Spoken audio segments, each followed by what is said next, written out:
Hey, what's going on? Mathew, Tamin, and listen, I hope that you're having a wonderful, magnificent, and an incredible day. Good morning, good afternoon, good evening, wherever you're watching from. Thank you so much for joining in today, for tuning in. Really appreciate it.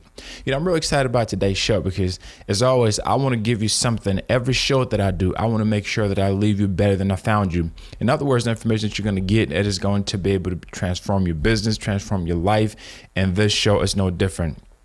Today's show, I want to give you negotiating mistakes to avoid. In business, one of the things that you have to master, you have to learn how to negotiate. And I've seen so many people that get in business and their negotiating skills are horrible. They just get taken advantage of. They either give too much or they don't get enough. So how do you negotiate and what should you avoid when you're going through that process? I am going to give you a few things here. So make sure, as always, you have something to write, whether it's a pen, iPad, tissue, napkin, whatever you can find. And also go somewhere quiet if you're able to make sure that you're not being distracted from it. If you're driving, great for you. Okay, so let's get started. One of the first things that I always tell people when it comes to negotiating is, by the way, negotiation is a two-way streak. But let me get started. So the first thing is you want to be able to do your research. I see so many times people get into negotiations and they have not done any research at all. They just go in there and just hope that they're just going to pan out. You cannot go into a negotiation without doing extensive research. Now, based on the deal that you're trying to acquire, then you want to make sure that you do due diligence. If it's a multi-million, sometimes multi-billion-dollar contracts, you want to make sure that you do extensive research. This means getting people in the industry that know a lot more than you, getting people that have different perspective than you, getting mentors, getting advisors, watching videos, watching documentaries. You want to make sure that you do due diligence because it is going to show in that meeting. When you get in the meeting and you're negotiating for something, if you haven't done your research, it is going to show. If you've done your research, it is going to show, especially when you deal with a company that is well established and you're going there for negotiations and you haven't done your research, man, they will eat you for breakfast. Trust me. Number two of the next point is not listening. As I mentioned before, negotiation is a two-way street. You understand? So that means that whether you have one team talking to another team, whether it's 20 people in one team or 20 people in another team or 3 people and then 3 people, whatever that number is, it doesn't matter. But it's always 2 teams, 2 separate teams. And sometimes it involves more than 2 teams, it involves multiple people. You want to make sure that you are listening. You are listening. I've worked with trained a lot of sales reps. And one of the things that I do when I used to train, go out with them and the contact me to help them is you want to listen more than you speak, because if you listen, you're going to be able to determine if this deal if it's even worth you trying to go for it. But sometimes people get on the negotiation table, they want to talk about all this, talk about this. Just sit back, take a breather, and do more listening than you do talking. The next point is, people get too emotional, okay? They get too emotional. For example, if your child does something in school, right, and they call you like, your son did something, your daughter did something, and this you got to come now, when you get there, a lot of parents always think that their kids are right. Most parents think that, oh, my son would never do this. Oh, my daughter never do this. Oh, my husband, my wife, this would never do. So you're going there with too much emotion. And the worst time to make a decision is when you're emotional. Let me repeat that. The worst time to make a decision, especially a major decision, is when you are emotional. When you're emotionally too tied up in something, you don't always make a sound decision back then because your emotions are pulling you one way and pulling you another way. So when you go in negotiations, you have to take the emotion out of it. Now, what I mean, take the emotion out, I'm not saying you just go in there just so cold, but you have to understand this is business. This is nothing personal. It's not, I don't like this person, I can't stand them. That has nothing to do with the business. There are times And even with the Mathew, there are times when they've done negotiations with people that they want to kill, but they don't go in the emotional. So you have to understand, take your emotions out of your negotiations so you can clear your head. So you go in there, stay focused, don't get too caught up, and then just, pay attention and listen. All right, the next point is miscommunication. You have to be very clear about your terms. You have to be very clear about communicating what you want, what you're trying to get out of the deal. Okay. If you don't communicate effectively, that can lead down the line into a lot of trouble, a lot of legal trouble, a lot of emotional stress, a lot of personal stress. You have to be very clear. So you write down your communication, what exactly that you're trying to portray. And typically, I tell people this, when you're going into negotiations, don't try to have like 6-7 points that you're trying to drive home. That's a mistake. When you're going into negotiations, always have at least 2 or 3 major points that's your focal point. That's like the focus. You want to drive those 2 or 3 points home. You're not trying to negotiate for 30, 40. I've seen people go and they're trying to get 6, 7, 8, 9, 10. No, don't do that. You have one main thing or a couple main things, and then everything else is just a subcategory. Everything is just kind of fall underneath that. So always make sure your communication is right. The next one is leverage knowledge. Leverage the knowledge I mentioned before of those that are around you. This is where the research comes in. You have to leverage your knowledge. If you're negotiating, let's say you want to start a fishing business, for example, you just don't dive in. You have to talk to those that are in the industry. You want to talk to the best. If you're able to get in contact with them, if I'm able to get in contact with them, you want to talk to those that are at the very top, those that are in the middle, and those that are at the bottom.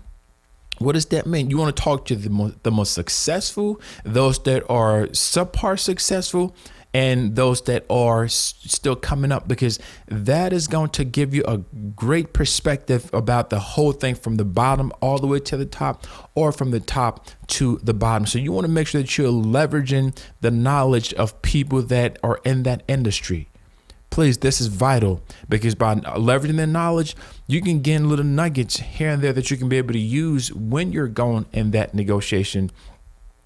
The next point, and this is really key too, not seeking other options, or you think that you don't have any alternatives. Listen, when you know your worth, when you know your value, there's always other options. The option that you're negotiating for, that is just one of them. Great example. When I got a call, I get calls all the time from different companies that want me to come help them with this, train their team and do this. And I don't always take it sometimes because I have to, see how the deal's going to work out. But anyway, I went into this particular deal, and what they wanted me to do and for what they're willing to offer, I just said to them, listen, this is not going to work. This is going to be a waste of my time. I gave them a detailed proposal more than anyone else. Told them the time frame, very clear, but it just didn't work out. So I said, listen, I'm not going to sit here. They were expecting for me to sit there and beg and plead. And I said, listen, man, I know my value. I know my value. I know what I bring to the table. I know what I'm worth. So I'm not going to take anything less. I don't care. If it's not what I think I'm worth, I don't care. Have a nice day. So that is what you have to be able to. You have to, know that you have other options. You have to seek other alternatives.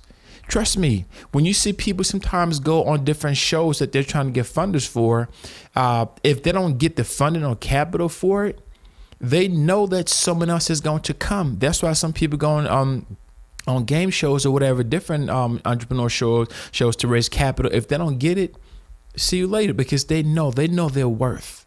They know their worth. And I was watching the show Shark Tank, and I'm sure you probably heard of it, but I've seen several entrepreneurs that go in there, and the sharks offer them what we consider from the outside looking in as a great deal. They even offer, like, we'll give you $1 million for 30% of your company. And this one particular company, they said no. And 5-6 years later, that company that turned that $1 million investment, guess what? They were worth $100 million. Because they knew their worth. So you have to understand there are always other options. Next one is you're carrying too much. Goes back to being too emotional. You're carrying too much, or you don't care enough. This has a lot to do with how things go. If it's a deal that you really want, You work hard to get it. And if it's a deal that you don't want, but you can, whatever, it all shows. So sometimes we'll go in there and we're carrying so much that we lose sight of why we're there. We lose sight of it. And the next point is we focus only on the money. I see this is where a lot of people get hung up. You're going into negotiations and all that you see is just the dollar signs. That is a wrong way to walk into something. All you see is just the capital. You don't see anything else. You have to look beyond the money. You have to look beyond that, because beyond that can really show you the value that comes with it. You know, the value that comes with the whole package. So for example, if someone, let's say you're starting a new business and you have a great product and someone says to you, I'm going to pay you $100,000 and to have your stuff in our shop, and we're going to get 50% of the revenue. We're going to split the revenue. And you're like, man, 50%, I worked hard for this. I'm not going to do that, but you forget to understand that this person can get you exposed to over a million people, right? So you so focus on the amount they're offering, you're not seeing the additional value that, wow, I'm going to get access to 1 million people, new customers. And a lot of time people get caught up, well, $100,000, we share 50-50, whatever you profit from the store. Now that's a bad deal. No, you have to look outside of the money. If you're getting exposure to a new audience, you're getting exposure to a new crowd, even if they're getting 50% from what you sell, guess what? You're going to be able to build your brand reputation, your brand name. So you have to look just beyond the money. The next one is you're too soft or you're too hard. Sometimes we go into negotiations, people go into negotiations, and they are extremely too soft. They just take whatever comes their way. They don't even want to budge because they're so afraid that they might lose the deal. And sometimes they going in it too hard. They don't want to look. They have their mind so set at this number. They don't want anything less. Now, there are times when you do that, but once again, you have to balance it. They're going in too hard. I don't want to hear nothing else. If I can't get this deal, you can't give me that, then don't bother me. You don't want to go in there. You have to find some type of a balance where you're not too soft, like a pushover, become too passive, and you're not too hard where they can't really get anything to you. So that's something too important. The next one takes me back to not understanding personality.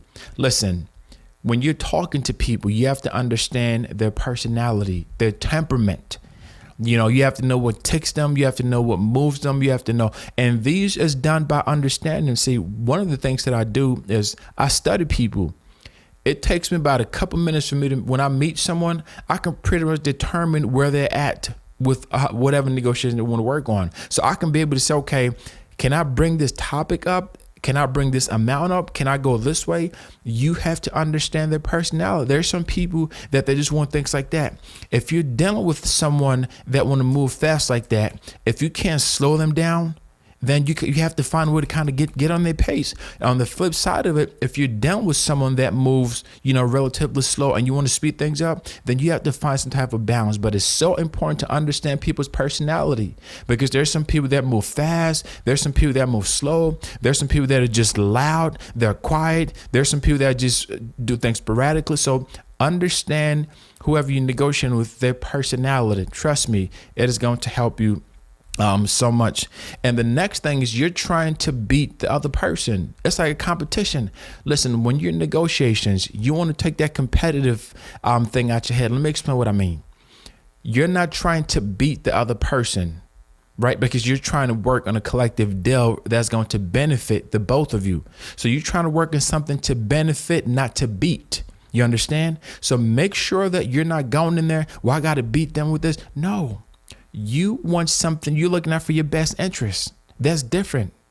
You want to be able to get in a deal that once that deal is finalized, you're like, wow, I'm glad I made this deal. I'm really excited about this deal. I love this deal. So you're not going in there trying to beat the other person and trying to show them that you're the man.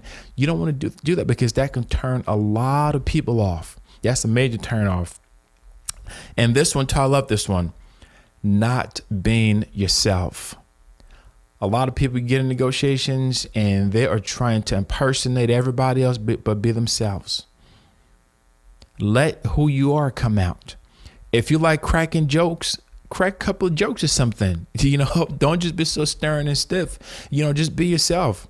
So for example, if you walk in a room and you notice that whether it's an individual you're negotiating with or it's a company, and you see, let's say you see a poster or something and you find that poster interesting, start a conversation about it, because that is going to relax the atmosphere. That is going to get everybody kind of, if you see something in their domain that they're interested in, maybe they play golf, for example, ask questions. Yo, so how long have you been playing golf? What's your favorite, course to like to go on? Where's your favorite location?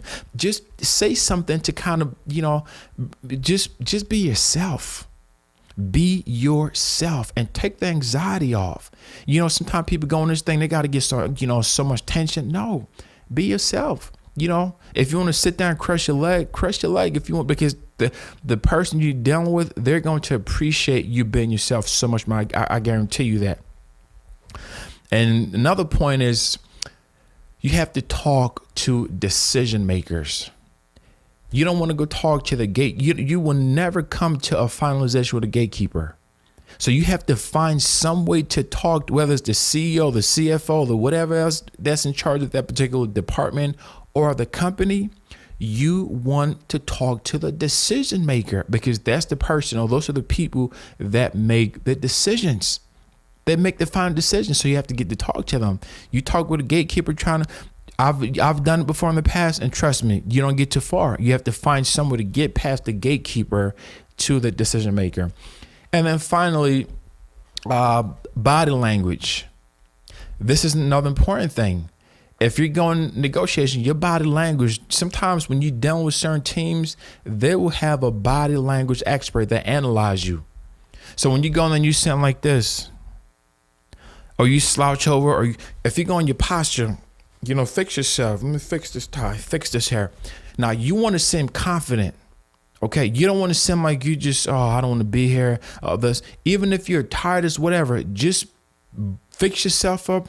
Look as confident as you need to look, as you need to be, as professional, so that they can see that you're serious about this deal.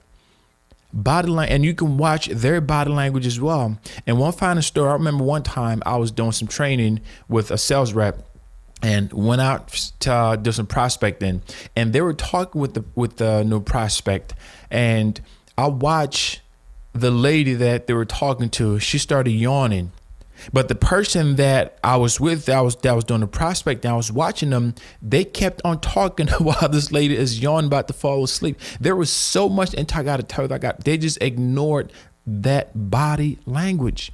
Pay attention to it, because trust me, it is going to definitely help you. So hopefully you can be able to use these tips that I've just given you to improve on your negotiation skills. And if you can avoid these things, I know you may not be able to get everything done in one shot, but if you can avoid this, trust me, this is going to make you a lot better negotiator, so you can get exactly what you're looking for in the deal.